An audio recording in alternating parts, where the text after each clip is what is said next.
നമുക്കെല്ലാവർക്കും തന്നെ നൈസ് പത്തിരിക്ക് ഉണ്ടാക്കാൻ അറിയാം. പക്ഷെ നല്ല സോഫ്റ്റ് ആയിട്ടുള്ള രീതിയിൽ നൈസ് പത്തിരി ഉണ്ടാക്കാൻ പലർക്കും അറിയാൻ പാടില്ല കേട്ടോ. അതായത് നമ്മളത് കൊഴിക്കുമ്പോൾ കുറച്ച് കാര്യങ്ങളൊക്കെ ശ്രദ്ധിക്കാനുണ്ട്. അപ്പോൾ നമുക്ക് വീട്ടിൽ നല്ല സ്വാദിഷ്ടമായിട്ട് തന്നെ നൈസ് പത്തിരിക്ക് ഉണ്ടാക്കി എടുക്കാം കേട്ടോ. അപ്പോൾ അതിനെ പറ്റിയുള്ളതാണ് ഇന്നത്തെ വ്ലോഗിലേക്ക് കിടക്കുന്നതിന് മുമ്പ് എല്ലാവർക്കും ചാനലിലേക്ക് സ്വാഗതം കേട്ടോ. അപ്പോൾ അതുപോലെ കിച്ചണിലേക്ക് വന്നിട്ടുണ്ട്. അതായത് ഞാൻ ഉച്ച കഴിഞ്ഞിട്ട് കേട്ടോ ഇവിടെ കുക്കിംഗ് പരിപാടികളൊക്കെ തുടങ്ങുന്നത്. നോർമൽ ഡേയ്സിലാണെങ്കിൽ രാവിലെ തന്നെ എൻ്റെ കുക്കിങ്ങും പരിപാടികളൊക്കെ കഴിഞ്ഞ് ഞാൻ പിന്നെ ഫ്രീ ആവാണ്. പിന്നെ എൻ്റെ ക്ലീനിങ്ങും കാര്യങ്ങളൊക്കെ ആയിട്ട് ഞാൻ എൻഗേജ്ഡ് ആയിരിക്കും. ഇതിപ്പോൾ ഫുൾ ടൈം ജോലി കേട്ടോ എനിക്ക്. രാവിലെ എണീച്ച് കഴിഞ്ഞാൽ ക്ലീനിങ്ങും കാര്യങ്ങളൊക്കെ ഉണ്ടാവും. അതൊക്കെ കഴിഞ്ഞ് ഉച്ച കഴിഞ്ഞ് വന്നു കഴിഞ്ഞിട്ടുണ്ടെങ്കിൽ ഫുഡിൻ്റെ പരിപാടികളൊക്കെ ഉണ്ടോ. അങ്ങനെ ഞാൻ ഈ നോമ്പെന്ന് പറയുന്ന 30 ദിവസം ഫുൾ ബിസി ആയിരിക്കും കേട്ടോ. അപ്പോൾ ഇന്നത്തേത് സൺഡേ വ്ളോഗാണ് കേട്ടോ. അപ്പോൾ രാവിലെ ഒരു 10-10:30 ആയപ്പോഴത്തേക്കും ബീഫ് മേടിച്ചിട്ടുണ്ടായിരുന്നു. ഇപ്പോൾ നോർമൽ ഡേയ്സിലൊക്കെ ആണെങ്കിൽ ഉണ്ടല്ലോ അതിരാവിലെ പോയി, അതായത് ഒരു 6 മണി നേരത്തൊക്കെ പോയി ബീഫ് കിട്ടുള്ളൂ കേട്ടോ. അത് കഴിഞ്ഞ് പോയാൽ പിന്നെ ബീഫ് കിട്ടില്ല, പിന്നെ കൊള്ളൂല്ലാത്ത ബീഫൊക്കെയാണ് കിട്ടുന്നതാണ് ഇവിടെ പറയാറ് കേട്ടോ.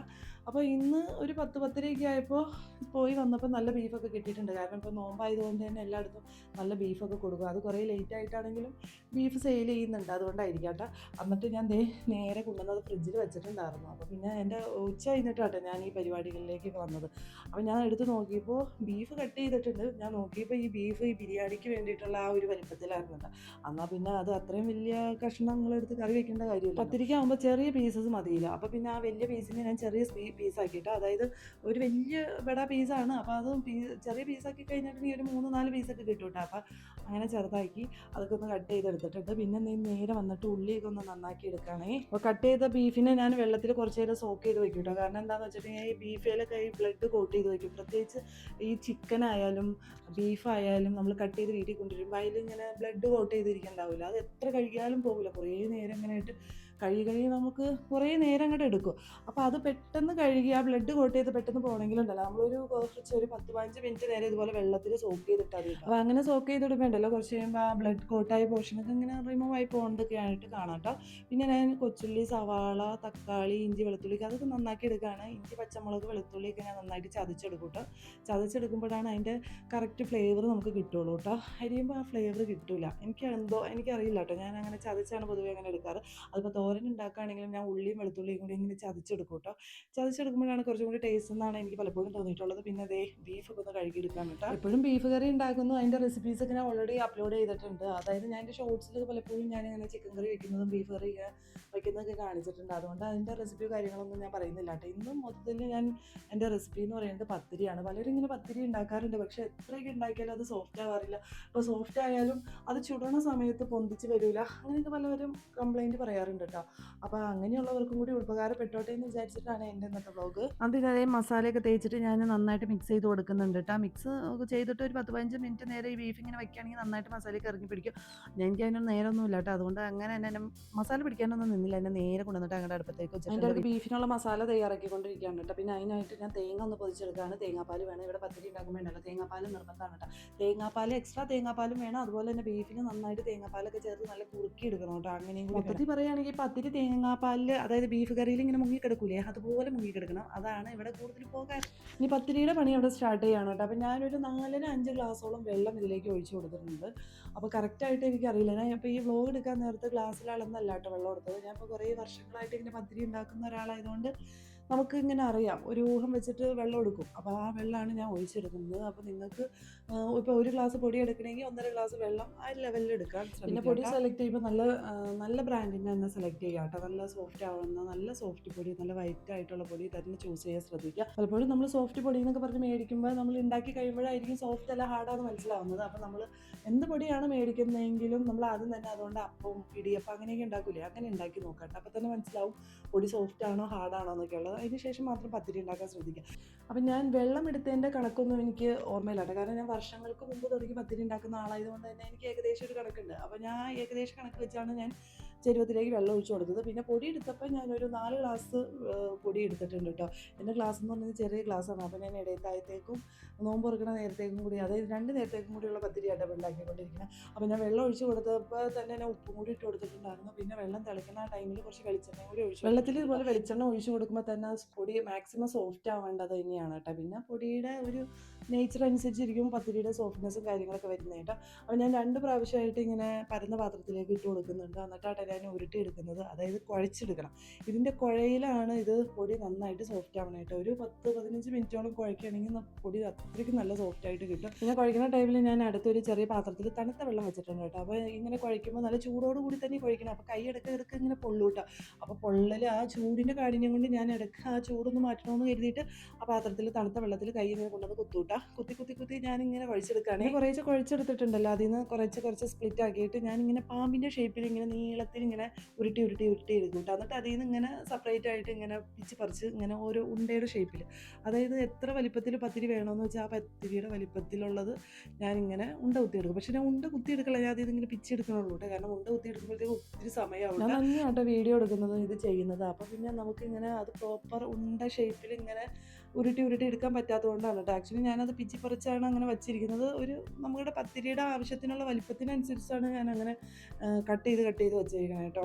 അപ്പോൾ ഞാനത് ഒരു കൈ കൊണ്ട് പ്രസ് ചെയ്യുമ്പോൾ മറ്റേ കൈയിലും കൊണ്ട് ഞാൻ എടുത്ത് പ്രസ്സിലേക്ക് വയ്ക്കുന്നുണ്ട്. അപ്പോൾ ആ സമയത്ത് ഞാനൊന്ന് ജസ്റ്റ് ഒന്ന് ഉരുട്ടി കൊടുക്കും, അത്രേ ചെയ്യുന്നുള്ളൂ. പിന്നെ പത്തിരി നല്ല സോഫ്റ്റ് ആവണത് അതിൻ്റെ പരത്തലും ഉണ്ട് കേട്ടോ. പരത്തുമ്പോൾ നമ്മൾ നന്നായിട്ട് പരത്തി കൊടുക്കണം. അതായത് നല്ല പ്രസ് തന്നെ ചൂസ് ചെയ്യണം കേട്ടോ. ചിലർ പ്രസ്സില്ലാണ്ട് കൈ കൊണ്ട് ഈ ചപ്പാത്തി പരത്തുന്ന പോലെയൊക്കെ പരത്തണം കണ്ടിട്ടുണ്ട്. പക്ഷേ എനിക്കങ്ങനെ പരത്താനൊന്നും അറിയില്ല കേട്ടോ. കുറേ സമയം എടുക്കും എനിക്ക് അങ്ങനെ പരത്തിയൊക്കെ എടുക്കാനായിട്ട്. അപ്പോൾ ഇതുപോലെ ഒരു പ്രസ് ഉണ്ടെങ്കിൽ നമുക്ക് ഈസി ആയിട്ട് അത് പരത്തിയെടുക്കാം കേട്ടോ. പിന്നെ ഇതിൽ പത്തിരി മാത്രമല്ല കേട്ടോ, നമുക്ക് ചപ്പാത്തി വേണമെങ്കിലും പരത്തിയെടുക്കാം. അതുപോലെ പൂരി ഉണ്ടല്ലോ, പൂരിയൊക്കെ പരത്തിയെടുക്കാൻ ഭയങ്കര ഹെൽപ്പാട്ടോ ഇത്.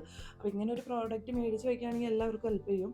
അപ്പോൾ നമുക്ക് ചപ്പാത്തിയൊക്കെ പലകയിലിട്ട് ഇങ്ങനെ പരത്തിയെടുക്കണ നേരം വേണ്ട ഇതിലിങ്ങനെ പരത്തിയെടുക്കാനായിട്ട്. അപ്പോൾ നേരെ കൊണ്ടുവന്നിട്ട് ചുട്ടൊക്കെ എടുക്കാം കേട്ടോ. അപ്പോൾ അങ്ങനെ ഒരു ഹെൽപ്പ് ചെയ്യുന്ന ഒരു പത്തിരി പ്രസ്സും കൂടിയാണ്. അപ്പോൾ ഇത് ഒത്തിരി വർഷമായിട്ട് എൻ്റെ കയ്യിലുള്ളൊരു പത്തിരി പ്രസ്സാണ് കേട്ടോ. ഇതിൽ ഞാൻ പത്തിരി പരത്തി കഴിഞ്ഞിട്ടുണ്ടെങ്കിൽ നല്ല സോഫ്റ്റായിട്ട് എനിക്ക് കിട്ടും. പിന്നെ പത്തിരി പരത്തിയതിന് ശേഷം ഞാൻ പൊടി തട്ടിയെടുക്കുകയാണ് കേട്ടോ. അപ്പോൾ ചിലരൊക്കെ ഇങ്ങനെ പൊടി തട്ടാണ്ട് ഡയറക്റ്റ് പത്തിരി പ്രസ്സിൽ നിന്ന് നേരെ കൊണ്ടുവന്ന് അടുപ്പിലിട്ട് ചുട്ടെടുക്കുകയാണ് ചെയ്യുന്നത്. അപ്പോൾ ഞാനിവിടെ എനിക്കിങ്ങനെ പൊടി തട്ടിയെടുക്കണം കേട്ടോ, എന്നാലാണ് എനിക്ക് ആ പത്തിരിയുടെ ഒരു ടേസ്റ്റ് എനിക്ക് കിട്ടുള്ളൂ. നമ്മൾ പുറത്തുനിന്നൊക്കെ മേടിക്കുന്ന പത്തിരിക്കൊന്നും ഈ ടേസ്റ്റ് ഇല്ല കേട്ടോ. അത് ഡയറക്റ്റ് മെഷീനിൽ വെച്ചിട്ട് ഇങ്ങനെ പരത്തിയെടുക്കുന്നതാണല്ലോ. അപ്പോൾ ഞാൻ അതൊന്ന് പൊടിയൊന്ന് തട്ടിയെടുക്കുന്നുണ്ട് കേട്ടോ. ചിലർ ഇങ്ങനെ പൊടി തുണിയിൽ കിഴി പോലെ കെട്ടിയിട്ട് ഓരോന്ന് പരത്തി കഴിയുമ്പോൾ അതിൻ്റെ മേലെ ഇങ്ങനെ മുട്ടിച്ച് കൊടുക്കും കേട്ടോ. അതാണ് കുറച്ചും കൂടി എളുപ്പം എന്ന് എനിക്ക് പലപ്പോഴും തോന്നിയിട്ടുണ്ട്. പക്ഷെ ഞാനിങ്ങനെ പണ്ട് തുടങ്ങി ഞാൻ ഇങ്ങനെയായിട്ട് ചെയ്തു തന്നെ, ഒരു പേപ്പറിലോ മുറത്തിലോ ഇങ്ങനെ പൊടി എടുത്തിട്ട് അതിലേക്ക് ഇങ്ങനെ ഓരോന്ന് ഇട്ട് കൊടുത്തിട്ട് അത് പൊടി തട്ടി അങ്ങോട്ട് എടുക്കാട്ടോ ചെയ്യണം. അപ്പോൾ ഞാനിവിടെ പരത്തിയിട്ട് ചുട്ടെടുക്കുന്നത് ഇതുപോലത്തെ ഒരു തവയിലാണ് കേട്ടോ. അത് നോൺ സ്റ്റിക്കിൻ്റെ തവയാണ്. പൊതുവെ നോൺ സ്റ്റിക്കിൻ്റെ തവയിൽ ഇതുപോലെ ചുട്ടെടുക്കുമ്പോൾ ഉണ്ടല്ലോ പൊടി തട്ടണ്ടാന്ന് ഇങ്ങനെ പറയും. അത് നോൺ സ്റ്റിക്കിന് കംപ്ലൈൻറ്റ് ഉണ്ടാവും എന്ന് വിചാരിച്ചിട്ടാണ് കേട്ടോ. അപ്പം ഞാനതൊക്കെ ഒന്ന് ചുട്ടെടുക്കുകയാണ് കേട്ടോ. നന്നായിട്ട് ചൂടായതിന് ശേഷമാണ് തവയിലേക്ക് ഇട്ട് കൊടുക്കുന്നത്. എന്നിട്ട് കുറച്ച് നേരം ഇങ്ങനെ നിന്നിട്ട് ഇങ്ങനെ അപ്പുറത്തേക്ക് മറിച്ചിട്ട് കൊടുക്കുക. ഈ ഫ്രൈ പാനിൽ മാക്സിമം ഒരു 7-8 പത്തിരിയൊക്കെ ഒറ്റ ടൈമിൽ ചുട്ടെടുക്കാനൊക്കെ പറ്റും കേട്ടോ. അപ്പോൾ ഞാൻ ഇതിന് മുമ്പ് ഈ അപ്പം ചുട്ടെടുക്കണ ഫ്രൈ പാനില്ലേ അതിലിട്ടാട്ടോ ചുട്ടെടുക്കുന്നത്. അതിലൊരു 2-3 അത്രയൊക്കെ മാക്സിമം പോരാറുള്ളൂ. അപ്പോൾ ഇതെനിക്ക് കിട്ടിയതിന് ശേഷം എനിക്ക് ഭയങ്കര യൂസ്ഫുള്ളാണ് കേട്ടോ. നമുക്ക് അത്യാവശ്യം പത്തിരിയൊക്കെ ചുട്ടെടുക്കാൻ പറ്റും. ഒരു മീഡിയം സൈസ് വലിപ്പത്തിലുള്ള പത്തിരിക്കാട്ടോ ഞാൻ ഉണ്ടാക്കിയെടുത്തത്. അതായത് എൻ്റെ പ്രസ്സിൽ ഞാൻ പരത്തി കഴിഞ്ഞിട്ടുണ്ടെങ്കിൽ മാക്സിമം വലിപ്പം എന്ന് പറയുന്നത് ഇതാണ് കേട്ടോ. പിന്നെ ചിലരൊക്കെ ഈ പത്തിരി പ്രസ് ഇല്ലാണ്ട് പരത്തിയെടുക്കുന്നവരുണ്ട്. അതായത് ഈ ചപ്പാത്തി പലകയിലിട്ടൊക്കെ പരത്തിയെടുക്കുന്നത്. അതപ്പോൾ കുറച്ചും കൂടി വലിപ്പമാണ്. പിന്നെ അത് ഉണ്ടാക്കിയെടുക്കൽ കുറച്ചും കൂടി ഹാർഡാണ് കേട്ടോ. ഹാർഡ് മീൻസ് കുറച്ച് പാടാണ് അത് ഉണ്ടാക്കിയെടുക്കാൻ. പിന്നെ കുക്കിങ്ങും കാര്യങ്ങളൊക്കെ കഴിഞ്ഞിട്ടുണ്ട് കേട്ടോ. ഇനിയുള്ളത് എൻ്റെ ക്ലീനിങ് ആണ്. അപ്പോൾ ഞാനിവിടെ പൊടിയൊക്കെ തട്ടിയിട്ടുണ്ടല്ലോ, കിച്ചണൊക്കെ മൊത്തത്തിൽ ഇങ്ങനെ പൊടിയൊക്കെ സ്പ്രെഡായിട്ട് കിടക്കണ്ടായിരുന്നു. അപ്പോൾ കൗണ്ടർ ടോപ്പൊക്കെ ഒന്ന് നന്നായിട്ട് ക്ലീൻ ആക്കി എടുക്കുകയാണ് കേട്ടോ.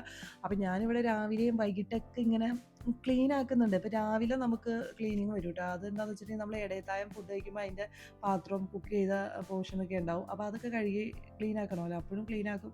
പിന്നെ നമ്മൾ നോമ്പ് തുറക്കുന്ന സമയത്ത് ഇങ്ങനെ ഫുഡ് ഉണ്ടാക്കുമ്പോഴും ക്ലീൻ ആക്കേണ്ടതായി. ചിലവർക്ക് തോന്നും ഈ നോമ്പുള്ള ദിവസം വലിയ കാര്യമായിട്ട് ജോലിയൊന്നുമില്ലല്ലോ, ആകെ ഒരു നേരമല്ലേ ഫുഡ് വയ്ക്കണുള്ളൂ എന്ന്. പക്ഷെ കാര്യം ശരിയാണ്, ഒരു നേരമൊക്കെ ഫുഡ് വയ്ക്കുന്നുള്ളൂ. പക്ഷെ നമ്മൾ ഇങ്ങനെ ഒരു നേരമാണെങ്കിലും നമുക്ക് 2 നേരത്തേക്ക് ഫുഡ് കഴിക്കാം. അതായത് ഒരു നേരമാണ് ഫുഡ് വയ്ക്കണമെങ്കിലും ഇടയത്തായത്തേക്കും നോമ്പ് തുറക്കുന്ന നേരത്തേക്കും നമ്മൾ ഫുഡ് ഉണ്ടാക്കും. പക്ഷേ ചില സമയത്തുണ്ടല്ലോ നോമ്പ് തുറക്കുന്ന സമയത്ത് ഫുഡ് ഇടയത്തായത്തേക്ക് കിട്ടാറില്ല. അപ്പോൾ പിന്നെ ഇടയത്തായം എണീക്കുമ്പോൾ അതായത് ആ വെളുപ്പിന് എണീച്ചിട്ട് ഫുഡ് ഉണ്ടാക്കും കേട്ടോ.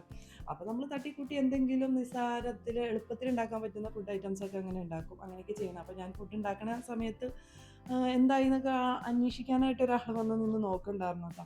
പിന്നെ ഞാൻ കൗണ്ടർ ടോപ്പ് മൊത്തത്തിലൊന്ന് ക്ലീൻ ആക്കി എടുക്കുകയാണ്. എനിക്കിപ്പോൾ കിച്ചണിൽ എന്തെങ്കിലുമൊക്കെ ജോലികളൊക്കെ കഴിഞ്ഞിട്ടുണ്ടെങ്കിൽ എനിക്ക് മൊത്തത്തിൽ ക്ലീൻ ആക്കുന്ന ഒരു സ്വഭാവം ഉണ്ട് കേട്ടോ. എനിക്കങ്ങനെ ഒരു പോർഷൻ ഇങ്ങനെ മുഷിഞ്ഞ് കിടക്കുന്നത് എനിക്കിഷ്ടമല്ല. അപ്പോൾ നമ്മൾ എന്തെങ്കിലുമൊക്കെ എടുത്ത് വരുമ്പോഴത്തേക്കും ഇവിടെയൊക്കെ എന്തെങ്കിലുമൊക്കെ മുഷിഞ്ഞിങ്ങനെ കിടക്കും. അപ്പോൾ പിന്നെ നമ്മളത് റിപ്പീറ്റ് അടിച്ച് ഒന്ന് ക്ലീൻ ആക്കി ഇടാട്ടോ ചെയ്യുന്നത്. എന്നിട്ട് ഞാൻ വന്ന് കിച്ചണൊക്കെ ഒന്ന് അടിച്ച് വാരി എടുക്കുന്നുണ്ട്. നന്നായിട്ട് പൊടിയൊക്കെ ഉണ്ടായിരുന്നു, അത്യാവശ്യം പൊടികളൊക്കെ ഉണ്ടായിരുന്നേ. അപ്പോൾ അതേ ആൾ വന്നിട്ട് കാണിക്കുന്ന ഒരു കോപ്രായങ്ങളൊക്കെ ഉണ്ടാകും. അപ്പോൾ അന്നത്തെ വ്ളോഗ് ഞാനിവിടെ സ്റ്റോപ്പ് ചെയ്യുകയാണ് കേട്ടോ. അപ്പോൾ ഫൈനൽ ലുക്ക് ഞാൻ എൻ്റെ കിച്ചണിൽ കാണിച്ചു തരാം കേട്ടോ. ഇപ്പോൾ എൻ്റെ ജോലികളൊക്കെ കഴിഞ്ഞിട്ടുണ്ട്, എല്ലാം ഞാൻ ഉണ്ടാക്കി വെച്ചിട്ടുണ്ട് കേട്ടോ.